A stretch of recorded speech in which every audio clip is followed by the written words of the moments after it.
Well, we have to talk about Tom Izzo before we start moving on, because I know it's Ted's guy. And I was going to tee it up. I'm just going to say one thing before you get into it, Matt. I mean, here he is again, Sweet 16, and the guy can coach. You may not like his antics, but he can coach. Yeah. So my thoughts. I mean, clearly anyone who listens, Ted, Jared, I am not a big Tom Izzo fan. The main reason I'm not one of those haters who says like Tom Izzo's trash. Michigan State should fire him. All those ridiculous takes. He's clearly one of the best coaches, not just currently in college basketball, ever. He's one of the best coaches ever. Everything he's done for Michigan State, not just the basketball program, Michigan State athletics, is unmatched. He's one of the best coaches ever. My biggest issue is the people who, mostly, the fan base, who puts him up on this pedestal and acts like he's like immune to criticism. Because, I mean, Jared, last week you laid it out.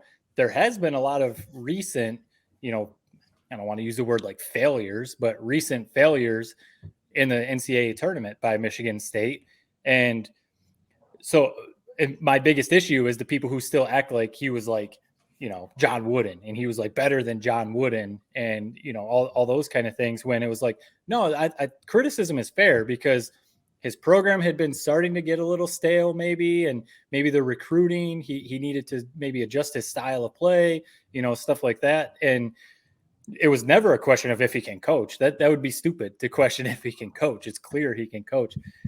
It was just like, why are you guys act like this guy has like never done anything wrong? Everyone talks about squeaky clean program, perfectly clean program. And it's like, if anyone thinks that any program in high major, Power 5 conferences are perfectly clean, even though I like Jim Harbaugh, I know that program is probably letting some stuff slide, or whether it's academics or whatever else.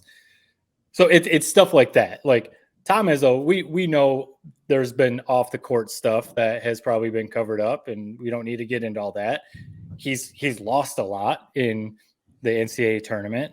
He's made a ton of Sweet 16s and of some Final Fours, but how many titles does he have? One. So if we're going to talk about and flex all these Sweet 16s and Final Fours, well, let's talk about like, okay, he's making all these. There's only one coach currently in college basketball who has multiple titles, and one of them's been vacated, but it's Rick Pitino. And so, like, if we're going to put him up on these levels with a Roy Williams, with a Coach K, with a John Wooden, stuff like that, he's got to get that second one. Even Jay Wright had 2 titles, so he gets that second national title, then in my opinion, you can start putting him up there with the greats, the ultimate greats of all time. Right now, he's with a Jim Boeheim. He's with some of these other coaches who just have the one title. I mean, even Jim Calhoun had 3 titles, so I think it's fair to criticize his only national title is over 20 years ago. Here's that's where all. That's all. He's still a GOAT. Everyone really, he's still one of the greats. I can tell that you kind of grew, like I kind of came into the world on the back half of Izzo's run. I can tell you lived through him spanking Michigan and the entire Big Ten for your entire life. We can sense that. Here's where I'm at with Izzo. Big time redemption game. I mean, we talked about it. Yeah. It was a must-win weekend, both games, and he got it done. You couldn't help but smile watching it. I mean, he was acting like he was a child. Like he had the fist pump, baby. He was like me on Christmas morning. That's how he was acting. He was fist pumping. He had a great moment with Sissoko after he had a big offensive rebound. I mean, vintage Izzo team. Just Marquette looked like they were terrified to be there. Totally out hustled, out toughed.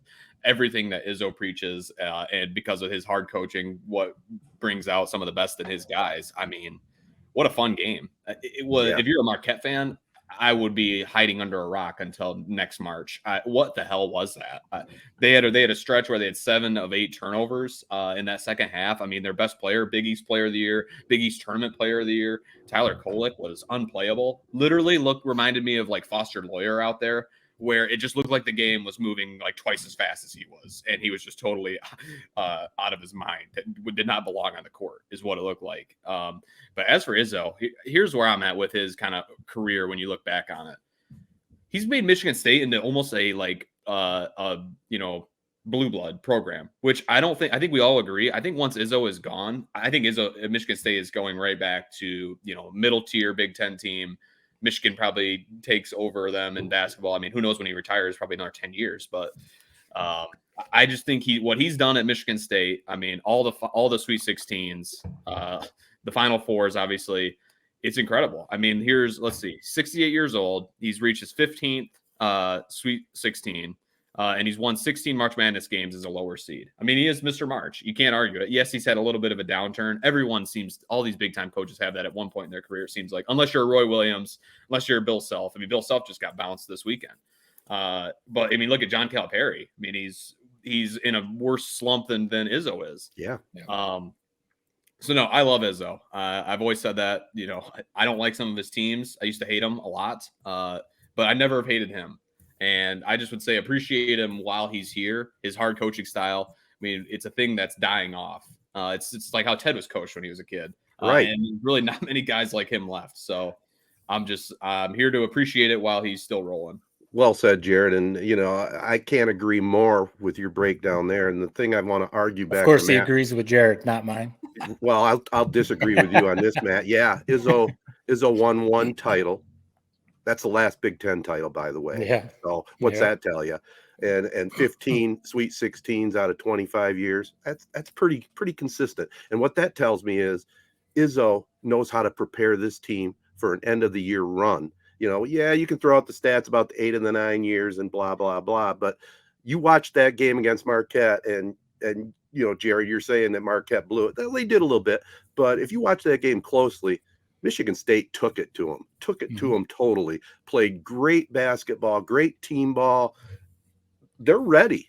This team would not surprise me to make a Final Four run. It's entirely possible. The region lays out well for them. They definitely. Yeah, Kansas State is definitely beatable, and then they're probably going to play Tennessee if they beat Kansas State, and Tennessee's definitely beatable. Yep. So I wouldn't be surprised if they make another Final Four run. And it's similar to like talking about Tony Bennett, how as good of a coach as he is, as good of a program as he has, how his style allows teams to like stay around. It's kind of like what you're talking about, Ted. Izzo, this team was basically a 500 team in the Big Ten, but they're built for the NCAA tournament because they play tough. They're always going to, like Jared, you said, they out-tough teams. Rebound. They're always going to rebound. Even if they don't have a Cassius Winston this year, they always have good guard play. They always seem to have a player like a Joey Hauser or like, when Matt McQuaid was on the team, they always seem to have a player like that. So even in a little bit of a down year, think about, a month ago or whatever, when Michigan beat them, they were under 500 in the Big Ten and Michigan State fans were writing them off. And now we're talking about them making a Final Four run because, the program is like built for the NCAA tournament. They just play that style of ball. They always seem to come up big. And I think, it's a credit to the coaching. I think the players, even if the team's a little down, I think they go into the NCAA tournament seeing Tom Izzo on the sidelines and they're like, this guy's going to have us prepared. Because to like Jared's point, kind of what you're saying, to me, it looked like even though Shaka Smart is a very good coach, it looked like Marquette just wasn't ready for the moment. Well, the funniest thing of that game was how they did like breathing exercises with like 3 minutes left in their huddle, and then they that's when you know that they were freaking terrified. Right? They wanted nothing to do with that game. In that moment, they crumbled as soon as the pressure got a little hot. One thing that's kind of funny to me about Michigan State and Izzo, and this is kind of satirical, but also it's kind of true. It's funny to me how I remember growing up. It was Final Fours. We're a Final Four program. They were making it to Final Four every 4 years. They had to run with all those players. If you played for Izzo, you made a Final Four. Yeah. Now they're like popping bottles of champagne for a Sweet 16 appearance. Obviously they could easily make a Final Four from their region and how well they're playing. But I feel like that is more indicative of where this program is at now compared to the glory days than anything. Just look at the reaction to this win this weekend. It was like they won the Super Bowl. And it's a big win. To even make the tournament is a big accomplishment. 25 straight years, really only one, maybe he had the one playing year. Other than that, they've made it easily pretty much every single year. And the Sweet 16 is nothing to scoff at. But just when you compare it to what it was in the early 2010s and throughout the whole 2000s, they wouldn't have gave a shit about a Sweet 16. It was expected. And it was a Final Four or bust mentality every year. So it's just kind of funny comparing the two. Izzo's still a great coach, but that run he had, it will never be duplicated. Is any of that the way that college basketball is nowadays with the one and dones and the nil and the transfer portal, I mean, that's got to play some sort of factor into that, doesn't it? I think so. Izzo seems to be. He doesn't have very many one and dones. Like even when Right. Miles Bridges was around for a couple of years. What Jaren Jackson, I guess, was a one and done, but he doesn't. I don't know if it's a recruit. I don't know if he like doesn't recruit one and dones, but he seems to get guys to stick around in his program. I mean, Joey Hauser transferred in. He's going to play there for like 9 years, So, but I think that's something that's what we're seeing in March Madness. You can easily get a couple guys in the portal and be a tournament contender. That's what's really changed the game, I think.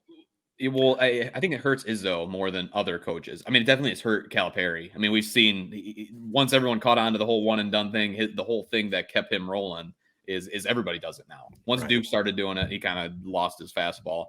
But I was reading a stat. I wish I had it in front of me, but it was like, I think Michigan State's only had like 4 lottery picks throughout Izzo's entire career, whereas a guy like Calipari's had like 20 some. Roy Williams had like 15. Coach K's had like 20. And he has just as much success as those guys with like 4 times as little talent. So it's great. He's always built his program around being able to have guys for 4 years. So maybe he's figuring something out. I know they have a number 3 recruiting class next year. We'll see who comes back from this year's team and what transitions into next year from like the mentality and everything of this team. But we'll see. Izzo kind of put the haters at bay for at least a couple more years with a big time weekend. No doubt. And I'm going to just go right out on a limb as far as Tom Izzo. I love him. I think on the Mount Rushmore of college basketball coaches, you got Coach K, you got John Wooden, and I put Izzo on that top 4 all time. Who's the 4th? I don't know. What do you guys think? I definitely think Roy Williams should be up there. He's got Bill Self. Adolph Rupp got a long runway too. Yeah. I'm surprised you don't have Adolph Rupp up there.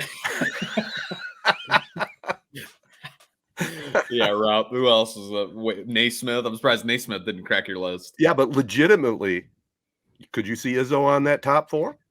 Like I said, I honestly, yes. I think it's obviously Coach K, John Wooden, in my opinion, Roy Williams also are like the 3. And then there's like the bunch of guys that are like right there. I think Jay Wright should be. He maybe didn't do it as long.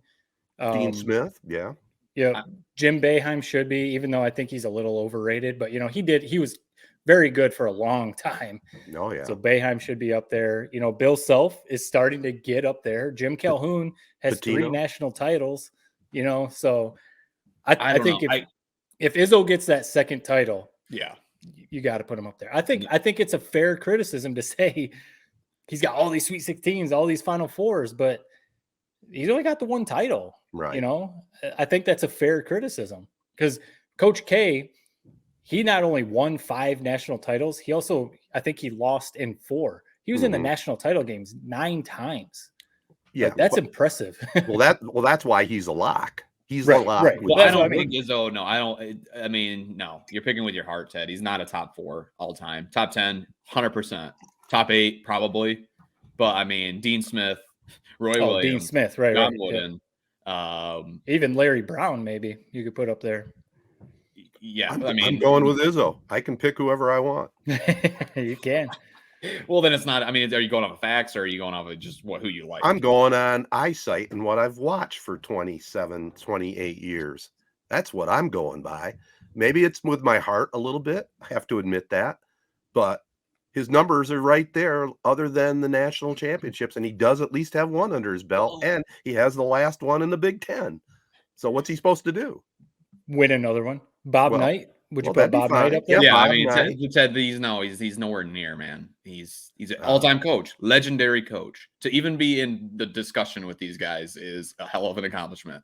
He is not top 4. He's not on a Mount Rushmore. All right. Well, we'll disagree. You could even make an argument for Billy Donovan. It was a very short time, but he's the last coach to win back-to-back titles. I misspoke earlier, Rick Pitino, but Bill Self has multiple national titles too. Mm-hmm.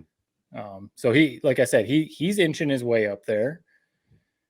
No, Tom Izzo is definitely there. See, Ted, you're starting to do what MSU fans do when you start to criticize. You offer a little criticism of Tom Izzo. They get their panties get in a bunch, and they start to say, "No way, Tom Izzo is. You cannot criticize him. He's the perfect human being. You could put him up there. He's a god at Michigan State." Yeah. You know, well, if he had that's those what same happens. numbers at Michigan, Matt, you wouldn't be having this argument. I do know that. I would say if he hadn't won a national title in so long, I would start to be questioning and the numbers that Jared laid out last week, not making Sweet 16s and however many years.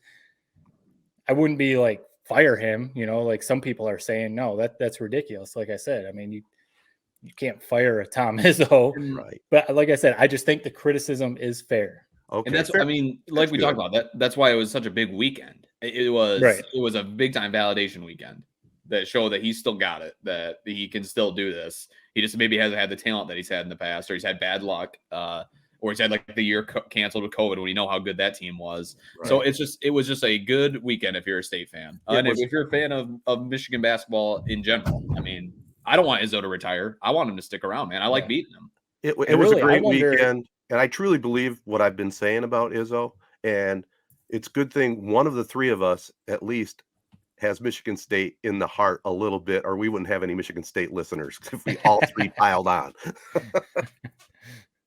Hey, they can always call in. That's true. That's true. We have Joey Jenka on sometimes to bring some MSU love. They can always not necessarily call in, I guess. Shoot us notes.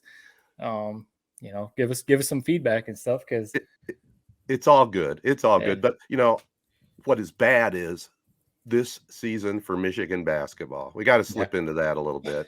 What a debacle this season. Jared might have been on something with Juwan Howard. I don't know. But all I know is why go to the NIT if you're not going to win it? I mean, why bother? And what a piece of crap performance they had in both their games, and that total collapse in the last game. Why did you even watch it, man? I didn't watch it, to be honest with you. I didn't watch the last game. I was busy and didn't watch it. But just reading about it, giving up a 9-point lead in the last minute, and again, some of their so-called star players, sitting it out. I mean, why? Why bother? Ted does not like Jet Howard. I can tell that. Not at all. Nope. Overrated. Big O. Overrated. I mean, I just put that, so many college football players now opt out of bowl games. I figured it was more that. I think he's had ankle issues all year, so maybe it was why playing the NIT? I think this team, kind of like what we're talking about with Izzo, Michigan State teams always seem to have leaders, toughness, guys that they can go to in crunch time, like Tyson Walker this year, even Hogard this year. They've obviously had the list of players in the past. Right. This team for Michigan doesn't have that. I mean, maybe Kobe Buffkin was developing into that, and then obviously he didn't play against Vanderbilt. So we saw the collapse. I think Hunter Dickinson tries to be that, but sometimes the offense just goes away from giving him the ball. And I don't know if that's the system or what, but I think he's a guy that tries to be that leader. But when you have a Jet Howard or when Kobe Buffkin's out there getting their shots, he can only do so much. That's the biggest thing to me with this Michigan team. They lacked a true leader, that toughness. They didn't seem, we remember some of those Michigan teams like with Isaiah Livers or the past, obviously with Trey Burke and all those guys. They seemed like so together. Team. Like they were playing for each other. Like, I don't want to say like legit friends, but literally playing together. This team didn't really seem to have that. Even the Michigan team from a couple of years ago with Juwan, that made a little bit of a tournament run with Franz Wagner and all those guys.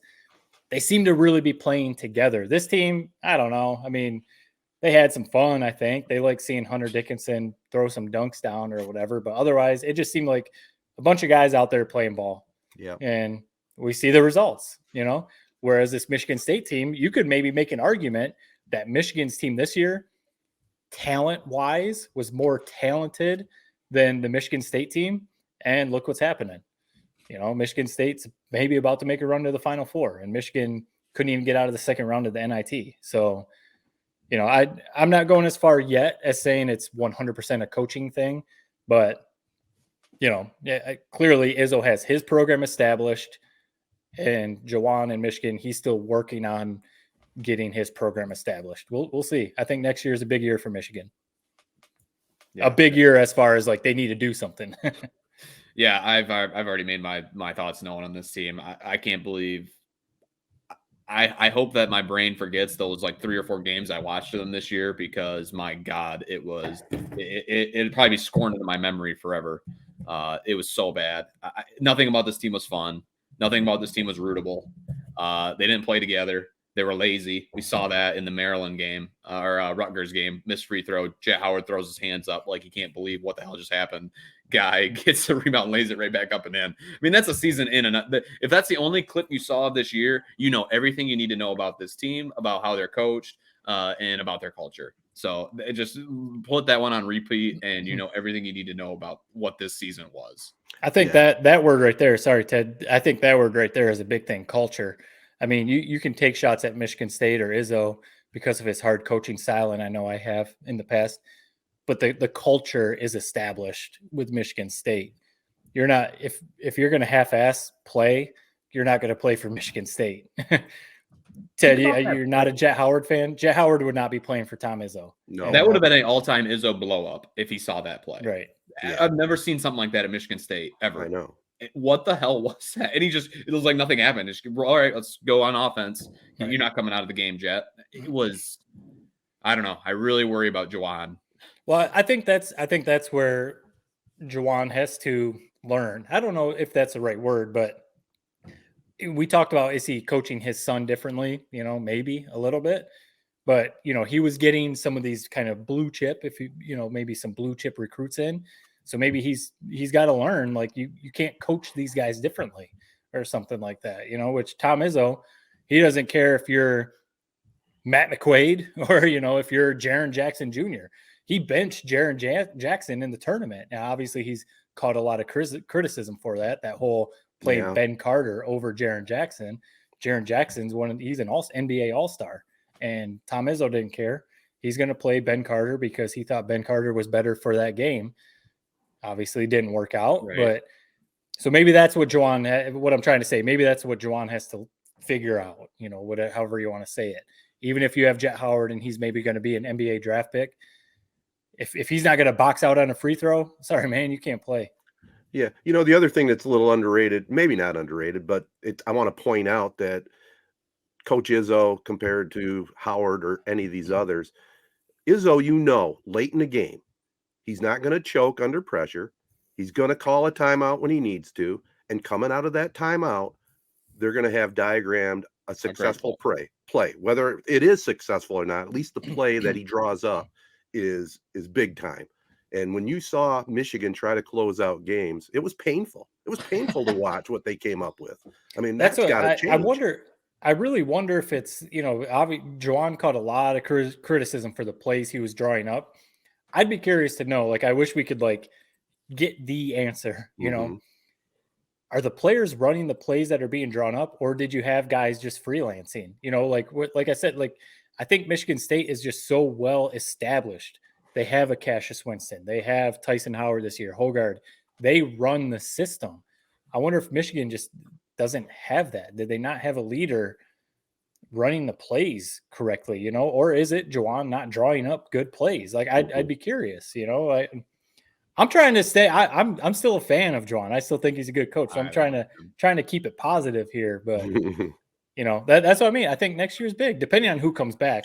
You know, if all these guys leave, Bufkin leaves, Hunter leaves, Jet Howard leaves, you know, who knows? But if Kobe Bufkin comes back, if Dickinson comes back for another year, then you have no excuses next season. It's just, here's the thing. I can deal with winning and losses. I can't deal with how they freaking played, man. It was embarrassing, and it made you want to claw your eyes out. That was the biggest. If you lose games like Michigan State, like you said, culture, yeah, they're going to lose some games because they can't make shots, but they're not going to lose because of effort. And that's what this team did time and time again this year. Even in a do or die situation against Rutgers, the effort was terrible. And you just can't overlook it. I hate it. I cannot support a program like that. So we'll see. Hopefully they don't have that next year, but that's all I saw this year. Yeah. Well, next year's going to be a telling season for Juwan and the Michigan Wolverines for sure. You know, we were so lucky to have John Beeline there for the time period that he was. I mean, you can't really compare the two, but Beeline just ran a great program, was a great coach, and you never had any questions about whether they were going to play team ball, and that's the difference. Awesome. Yeah. Such a fun how they played. They could score on anyone. Right. They shared the ball. They had pro players left and right. Defense. They were together. Yeah, it's so different than that. And we were spoiled, obviously. Yep. And we knew that at the time. I mean, we were all depressed when he was leaving, kind of out of the blue. But it is what it is. Now we just got to pick up the pieces. And it looked like Juwan was good at first, and now I'm questioning it. Yeah.